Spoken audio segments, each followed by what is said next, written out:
What's up, everyone? Back for another beer review, and today I'll be reviewing a beer from New Holland Brewing, and they are out of Holland, Michigan, and this is their Dragon's Milk Reserve, the 2020 Reserve 1 variant. So they're calling this one a rum barrel-aged Imperial Stout that is brewed with chocolate, hazelnut, and toasted coconut. Comes in at 12.5% alcohol by volume. No IBUs listed in time of review. This bottle is approximately 3 months old. So this was a beer that I was supposed to review as part of Shelfie beer reviews in the month of March. I actually had 3 left when I took a month break from my channel.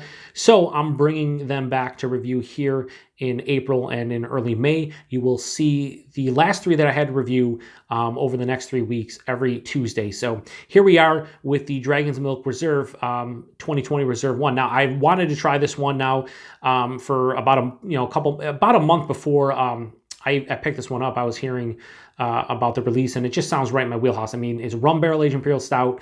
It has chocolate, hazelnut, toasted coconut. It sounds like it's going to be fantastic. On the back here, it says, the first reserve release of 2020 was aged for 3 months in rum barrels imported from Jamaica and finished with chocolate, hazelnut, and toasted coconut. The use of authentic ingredients enhances the flavors imparted by the barrel, including notes of blah, blah, blah. So, don't want to read the notes there.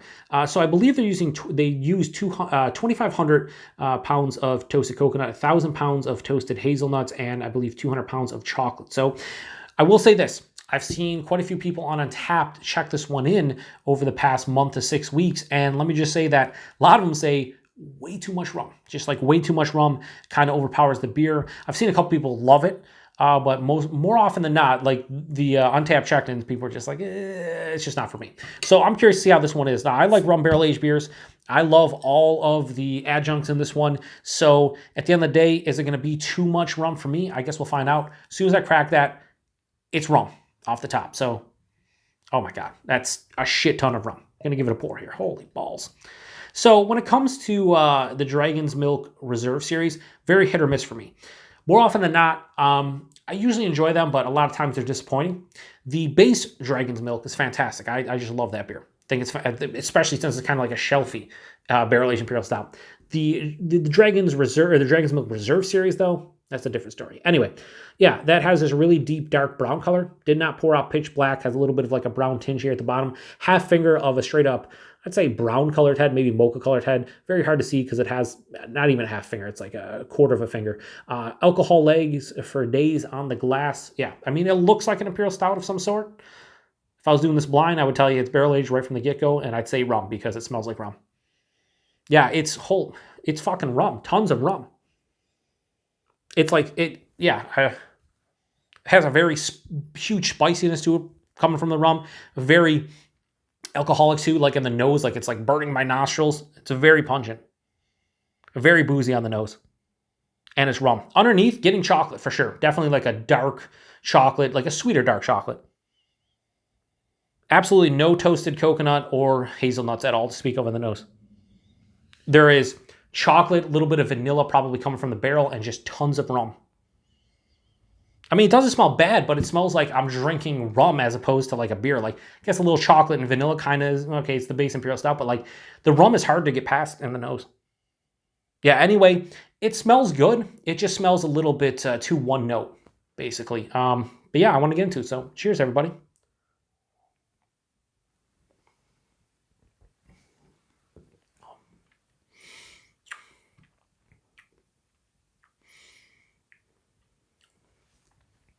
It's solid.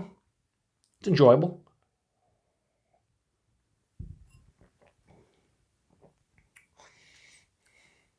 Here's the thing. I thought it was going to be super boozy.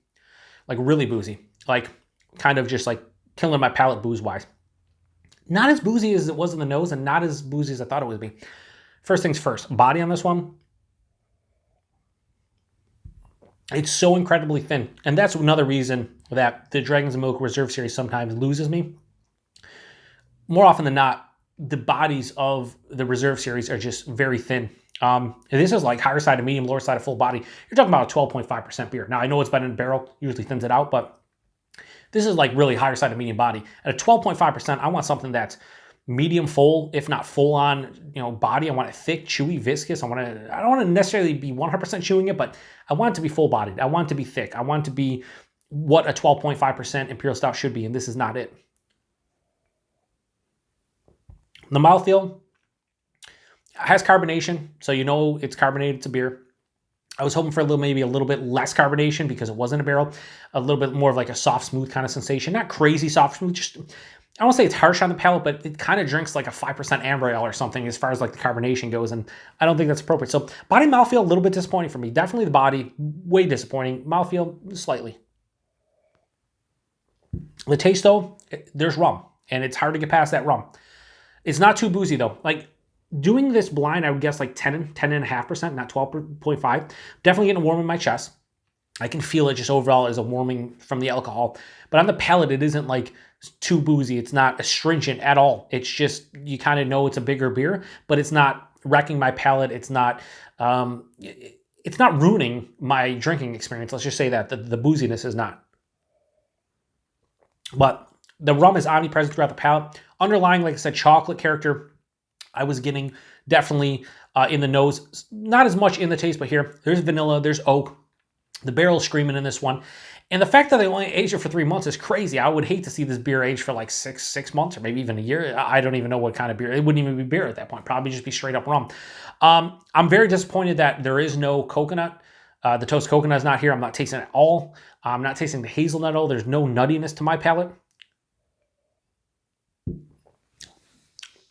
It finishes sweet and boozy. Really no bitterness to speak of here. No dryness, really. Take that back. A little bit of like a touch of soft dryness from the oak.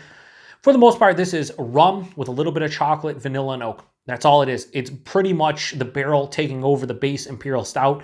And is it a bad beer? No, this is not a bad beer to me at all. Like, you know, I'm not going to give this a super low rating or anything because I'm enjoying it to a certain degree. I just think if you're somebody who like rates beers or wants beers to say exactly what's on the label, and listen, more often than not, that's what I want to. I want, if a beer says that it has chocolate, hazelnuts, and toasted coconut, I want to taste all of them in my beer. I only taste one of the three. This is an Imperial Stout that is rum barrel aged, but the rum barrel age is kind of canceling out the stout portion. I'm not even getting like a nice roastiness or anything. So the barrel is pretty much taken over this beer, and it's only been in the bottle for 3 months, fresh. I don't know exactly how it tasted, but I will say if you have this beer, if you bought like a 4-pack of it, I would say probably, maybe if you bought a 4-pack of it and you have 2 bottles, maybe drink one in the next 3 months and then maybe wait a year or two and drink one, see if it improves. I don't know. I don't see this improving. I see the barrel kind of taking over and like the adjuncts getting more lost. But for me, it's disappointing, but not a terrible beer. So rating on the Dragon's Milk Reserve, the 2020 Reserve 1 variant, I'm going to give it a straight 3.5 out of 5. I can't go much higher than that. Just the rum is the predominant note, not getting much of the adjuncts outside of the chocolate, and the body is very disappointing. It's still an okay beer. I'm going to drink the rest of the bottle, and I'm not going to be... it's drinkable. It's not a drain pour to me. It's just so many other things going on in this beer, or should be going on in this beer, and they're not. So, yeah, I don't know. Disappointing. 3.5 out of 5. Best I can do for this one. If you've had this one before, definitely let me know what you think about it. Like I said, I see a lot of people checking it out on tap, and most of the reviews were not negative, but kind of similar to me, where they were disappointed, and I totally see why. It's just the rum is definitely taking over. Price point and availability, I want to say $20 a 4-pack. I think I paid $5.49, a little bit of a markup for this single bottle. So $20 a 4-pack is not terrible considering 12.5%. Those 3 adjuncts, rum barrel aged, that's actually a pretty good deal. Availability, wherever you see New Holland, you probably should see this, although sometimes in my area, not all the Reserve Series show up, so it can be hit or miss. But for the most part, if you get New Holland, you should see quite a few of the Reserve Series and probably this one at some point. Yeah, I'm kind of, as you can see, I'm kind of bummed out. I was hoping for greatness from this one. It turned out to be just a solid, okay beer, and it happens. They all can't be winners, but yeah. Anyway, appreciate everybody. Oh yeah, 12.5%. Like I said earlier, as I continue to drink on it, still drinks like 10.5%. So a lot of people said it was just pure booze and rum. I see how it's pure rum, but the booziness isn't as sickening as I thought it would be based on the nose and what people were saying. For me, no, it's not too boozy. It's just too much rum, if that makes sense. Anyway, appreciate everybody stopping by. To the next one. Cheers.